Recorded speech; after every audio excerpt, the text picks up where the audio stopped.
नमस्कार. आपण सर्वजण मजेत आहात अशी माझी खात्री आहे.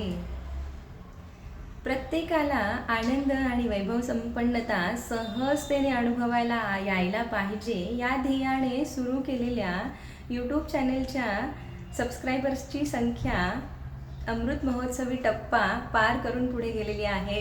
हे सांगताना मला प्रचंड आनंद होत आहे. माझा उत्साह वाढलेला आहे आणि येस, माझ्यावरच्या जबाबदारीचं ओझंही वाढलेलं आहे.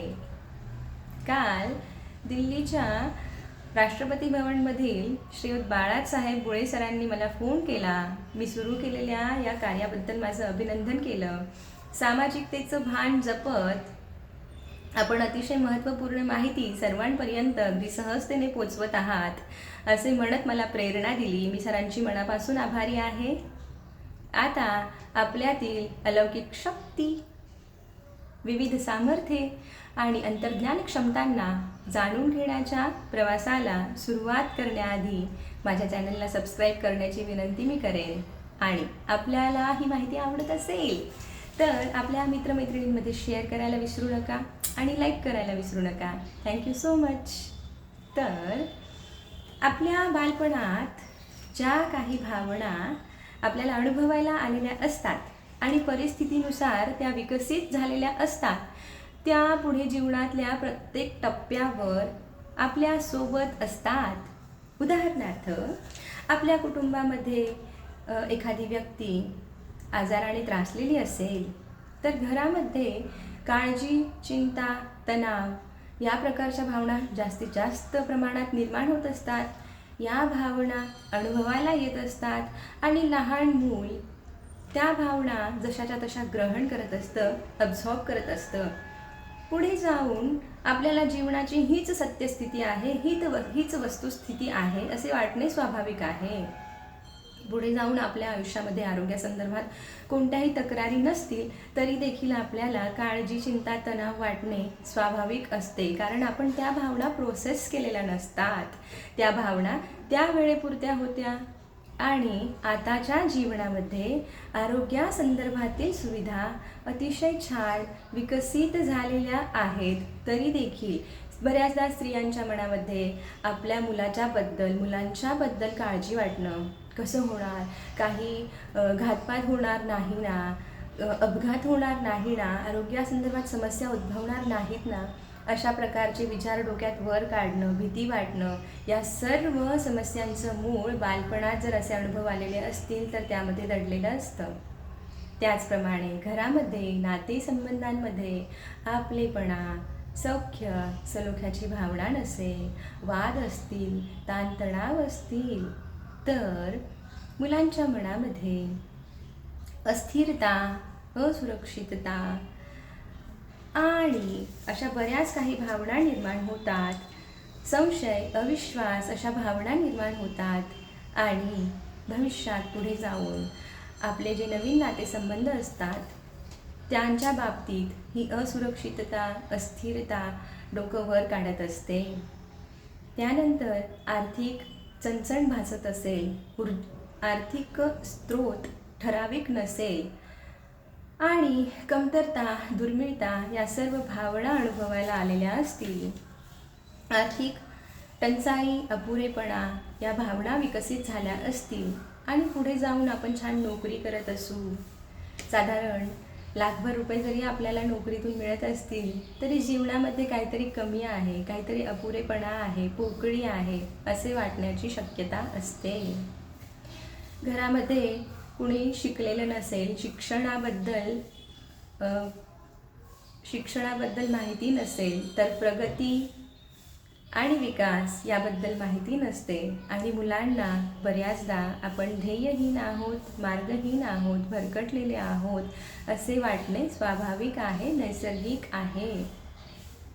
स्त्रियांच्या बाबतीत म्हणून आपण जर विचार केला तर आपल्या मागच्या अनेक पिढ्या, आपली आजी, पणजी, खापरपणजी या सर्वांना शिक्षण घेण्याची मुभा नव्हती, परवानगी नव्हती. चूल आणि मूल ही एकच त्यांची वस्तुस्थिती होती आणि त्यांना घरातून बाहेर पडणे अशक्य होते, स्वतःचं करिअर आणि विकास करणे अशक्य होते. आता देखील आपल्याला सातत्याने बंधनात ठेवले जात आहे, आपल्यावरती मर्यादा आणल्या जात आहेत असे वाटत असेल तर अशा विचारांचं, भावनांचं मूळ आपल्या बालपणात दडलेलं असू शकतं. आपल्या आजी आणि आईला आलेल्या अनुभवात दडलेलं असू शकतं. आपण ही आपली वस्तुस्थिती न मांडता, ही सध्याची स्थिती न मांडता त्या भावनांना प्रोसेस करायचा आहे आणि त्या भावनांतून सहजतेने बाहेर यायचं आहे. मुलांना बऱ्याचदा आपल्या मनानुसार करिअर करण्याची संधी मिळालेली नसेल. कुणाला क्रिकेटर व्हायचं असेल किंवा कुणाला फुटबॉलपटू. पण घरची एकूण परिस्थिती बघता आणि वातावरण बघता मुलांना आपल्या आवडत्या क्षेत्रामध्ये करिअर करायला मिळत नसेल, तर आता सध्या ज्या क्षेत्रामध्ये त्यांचं काम सुरू आहे तिथे घुसमट अनुभवायला येणं, आपल्या कामाबद्दल आपल्या मनात आवड नसणं आणि आगतिकतेच्या भावना अनुभवायला येणं, असंच आहे जीवन. असंच मन मारून जगावं लागतं.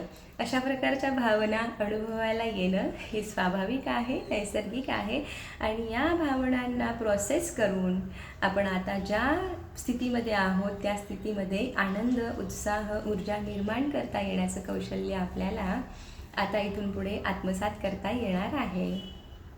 काही मुलांची वाढ सुखवस्तू कुटुंबामध्ये झालेली असेल, सर्व काही सहजतेनं मिळालं असेल बालपणामध्ये आणि आता मोठे झाल्यानंतर जीवनातील ज्या समस्यांना सामोरे जावं लागत आहे त्यामध्ये खडतर अनुभव येत असतील, तर जीवन हे असंच खडतर आहे. खडतर प्रसंग समोर येत असतात. अशा भावना खऱ्या वाटायला लागणं स्वाभाविक आहे.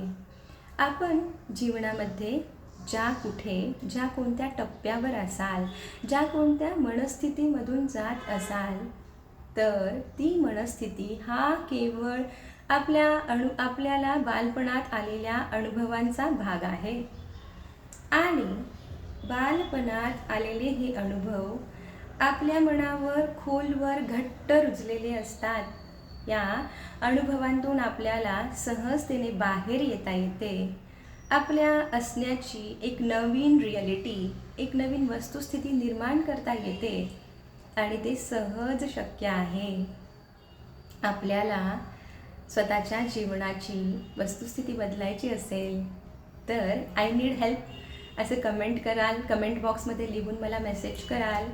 मी डेफिनेटली तुमच्यापर्यंत पोचण्याचा प्रयत्न करेन आणि यातून बाहेर पडण्यासाठीचे सहज, सोपे, सरळ उपाय आपल्याला सांगेन. आपल्या सभोवतालात निर्माण झालेली ही जी ऊर्जा आहे, सर्व नकारात्मक भावनांची, काळजी, चिंता, तणाव, असुरक्षितता, अस्थिरता, ही ऊर्जा आपल्याला आपल्या आतून आधी बाहेर काढायची आहे आणि सकारात्मकता, उत्साह, ऊर्जा या सर्व गोष्टी आपल्याला जवळून अनुभवायच्या आहेत. आपल्याला या सर्व प्रवासामध्ये मी आपली साथ देणार आहे आणि आपण सर्वजण आपल्या स्वतःवरती काम करण्याची मनापासून तयारी दाखवत आहात. याकरिता मी आपल्या सर्वांची आभारी आहे. Thank you so much. पुढच्या नवीन व्हिडिओमध्ये भेटूया आपल्यातील अलौकिक क्षमतांना वाढविण्याच्या काही नवीन माहितीसह. थँक्यू.